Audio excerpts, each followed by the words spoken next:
You can do anything you want. You'll be able to talk to anybody you want. You'll be able to have your one device talk to your other device. There are amazing conversations about the value of having next generation devices. We started with 1G, obviously, we went to 5G. This is now, and by the way, we are demanding that as users.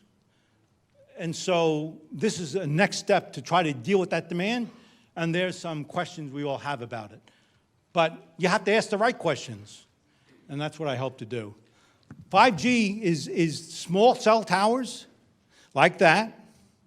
It's millimeter waves in certain parts of the network. It's beamforming in networks, and full duplex goes back and forth. You'll be able to send as much out as you get. It's massive MIMO, multiple in, multiple out. So there's technologies behind all of this that is enabling us to have the benefits of 5G. And so you'll be able to walk on the road. That will be able to connect to your refrigerator when you ask, where's the milk? Very important to know about this, and this is where it is sort of, you need to pay attention to, because on the far left side, we have 3G, 4G, roughly 9 meg to about 6 gigahertz. All those networks still exist over the foreseeable future. The next 10 years, most likely. Then you have low-frequency stuff. Basically, they call it 6 gig sub-network and below. Your TV with the antennas were 600 megahertz. It always existed, but the FCC now has allocated availability of that. And when you hear about Sprint, it's somewhere between 700 megs and 900. That's how they're giving you the service. It's not the millimeter stuff they're giving you. They're giving you stuff that existed for years and years and years. But it's separate from already a pre-existing network. Then you go, and there are other emissions at different levels that are up into the 10 gigahertz space. When you hear 5G is going to kill me, it's about the far right. It's the millimeter, 26 to 60 gigahertz. We can go up to 300 gigahertz, by the way, based on the FCC standard. But it's the stuff that's at the far right that is where the debates are, for the reasons I said. Okay, MIMO, multiple in, multiple out, and beaming. What this is 5G at the MIMO level, at the far end of the spectrum, at the small cell, is focused signals. They're omnidirectional, by the way, but there are two signals being sent. See the two red little beeper things? Those are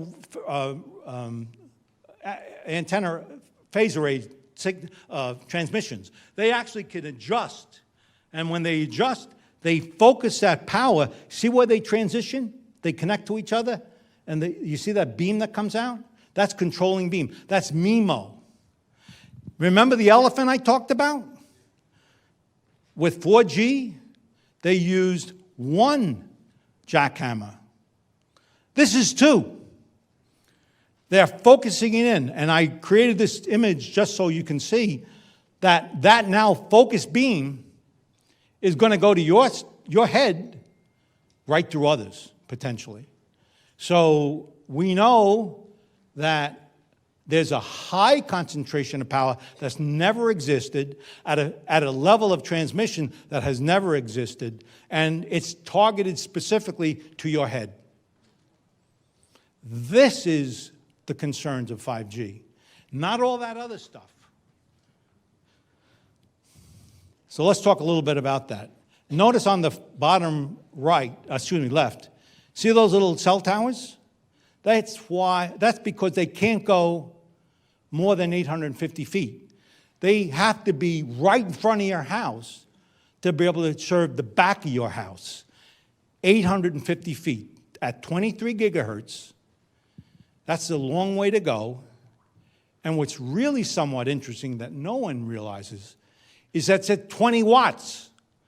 Remember, a cell phone is 1.6 watts? This is transmitting at 20 watts. A cell phone far out there, it's 60 watts. So it's a third of its transmission that's serving thousands and thousands of customers right at your front door at 20 watts. So all of a sudden, we're going to have a whole lot of stuff hitting our bodies like never before, and with beams focused to that. Bees. Those bees, by the way, are bees that were at a 5G site, and they died. We know 20 gigahertz through research, 20 gigahertz is absorbed 5 times more than 4G in a bee. If you went to a trial, if you looked at some study up to 4G, and you put a transmitter inside a beehive, they wouldn't come back. Now we're 20 times higher and 5 times more absorption. Well, will that do? I don't know, because this is not statistical. I can't tell you what's going to happen, but I can tell you some cases it is. I already told you about the bacteria problem.